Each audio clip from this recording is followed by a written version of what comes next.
ಎರಡನೆಯ ಮತ್ತು ನಾಲ್ಕನೆಯ ಶನಿವಾರ ರಜಾ ದಿನ. ಆ ರಜಾ ದಿನಗಳಲ್ಲೂ ಸರ್ಕಾರಿ ಕೆಲಸ, ಸರ್ಕಾರ ಮಾಡುವ ಎಲ್ಲ ಕೆಲಸಗಳಿಗೆ ನಮ್ಮ ಸಹಮತ ಇದೆ. ಸರ್ಕಾರಿ ನೌಕರರ ಸಂಘದ ರಾಜ್ಯಾಧ್ಯಕ್ಷ ಷಡಕ್ಷರಿ ಕೊಟ್ಟಂತ ಹೇಳಿಕೆ ಇದೆ. ರಾಜ್ಯ ಸರ್ಕಾರ ಪ್ರಜಾ ಸೇವಾ ಇಲಾಖೆ ಜಾರಿಗೆ ತಂದಿದೆ. ಸಾರ್ವಜನಿಕರ ಸಮಸ್ಯೆ ಬಗೆಹರಿಸುವ ತೀರ್ಮಾನವನ್ನ ತೆಗೆದುಕೊಂಡಿದೆ. ಈಗ ಎಲ್ಲ ಶನಿವಾರಗಳು ಸರ್ಕಾರಿ ನೌಕರರು ಕೆಲಸ ಮಾಡಬೇಕು. ಪರಿಸ್ಥಿತಿ ಆಧಾರದ ಮೇಲೆ ಸರ್ಕಾರದ ಗಮನ ಸೆಳೆಯಲಾಗುವುದು. ಒಳ್ಳೆಯ ಆಡಳಿತ ಕೊಡಬೇಕು ಎಂಬ ಚಿಂತನೆ ಸರ್ಕಾರದ್ದು. ನಮ್ಮ ಸಹಕಾರ ಇದೆ. ಮೊದಲು ಈ ಕೆಲಸ ಕಾರ್ಯಗಳು ಮುಂದುವರಿಯಲಿ ಅಂತ ಷಡಕ್ಷರಿ ಮಾತನಾಡಿದ್ದಾರೆ.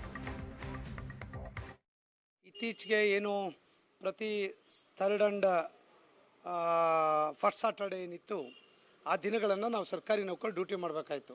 ಮೊದಲ ಶನಿವಾರ ಮತ್ತು ಮೂರನೇ ಶನಿವಾರ ವರ್ಕಿಂಗ್ ಡೇ ಇತ್ತು. ಎರಡನೇ ಶನಿವಾರ ಮತ್ತು ನಾಲ್ಕನೇ ಶನಿವಾರ ನಮ್ಮ ಸರ್ಕಾರಿ ನೌಕರರಿಗೆ ರಜೆ ಇತ್ತು, ಎಕ್ಸೆಪ್ಟ್ ಟೀಚರ್ಸ್ ಅಕಾಡೆಮಿಕ್ ವಿಂಗನ್ನು ಬಿಟ್ಟರೆ.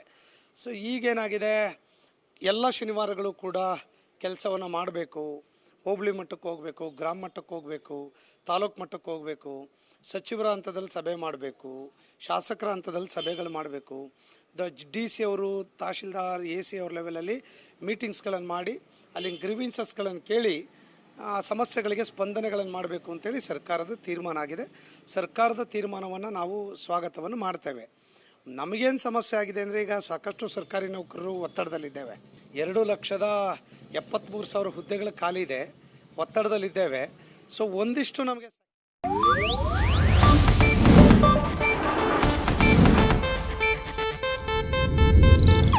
ಇದು ಏಷ್ಯಾನೆಟ್ ನ್ಯೂಸ್ ನೆಟ್ವರ್ಕ್ ಪ್ರಸ್ತುತಿ.